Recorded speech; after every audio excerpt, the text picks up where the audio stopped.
Bonjour, donc on continue aujourd'hui la leçon sur les probabilités avec le paragraphe grand 2, calcul de probabilité, et le sous-paragraphe petit 1, probabilité d'un événement. Donc la dernière fois on avait travaillé sur en dernier la situation d'équiprobabilité où on avait vu comment calculer la probabilité d'une issue dans le cas où toutes les issues sont équiprobables. Alors on va voir maintenant d'autres situations. Donc ici, dans la première propriété, on nous explique comment calculer la probabilité d'un événement. Je vous rappelle qu'un événement, c'est un ensemble composé d'une ou plusieurs issues.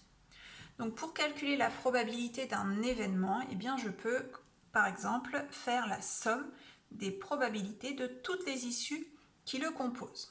Alors, par exemple, on est toujours dans le cas du lancer d'un dé cubique classique et non truqué. Donc, on s'intéresse à l'événement A qu'on avait défini précédemment, qui était obtenir un nombre pair. Obtenir un nombre pair, on avait dit que ça correspondait à l'événement qu'on pouvait définir de manière ensembliste comme ça.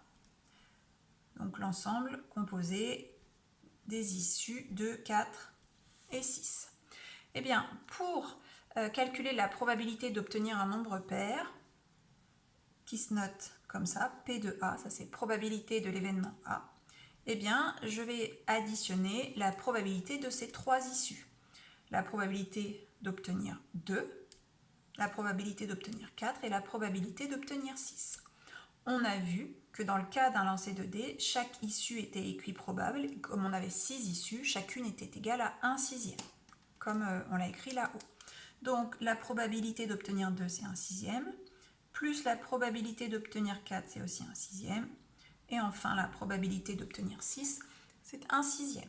Donc il suffit d'additionner ces trois probabilités qui font donc 3 sixièmes, c'est-à-dire 1 demi. On privilégiera toujours, dans le cas où on met sous forme fractionnaire, une fraction simplifiée. Sinon, on peut, quand ça tombe juste, donner le résultat sous forme décimale ou encore sous forme de pourcentage. Ici, ça ferait 50%. Voilà, donc ça c'est la première possibilité pour calculer la probabilité d'un événement. Voyons maintenant une deuxième possibilité en utilisant la propriété qui est maintenant, donc qui n'est valable que dans une situation d'équiprobabilité, c'est-à-dire toutes les issues ont la même probabilité de se produire. Donc la probabilité de n'importe quel événement E s'obtient en divisant le nombre d'issues contenues dans E par le nombre d'issues contenues dans l'univers.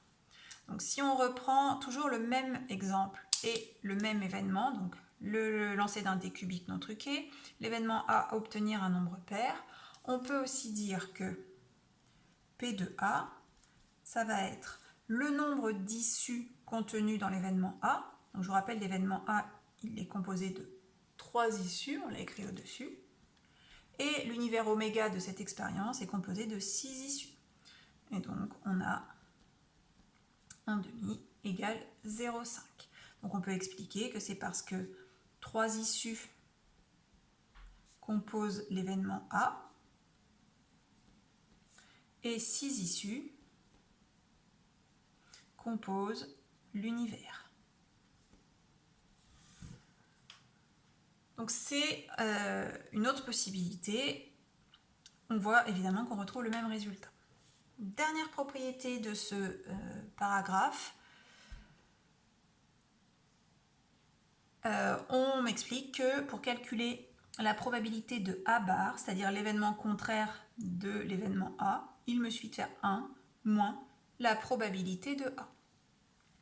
Donc, on est toujours avec la même expérience, le même événement, donc lancer un dé et l'événement à obtenir un nombre impair.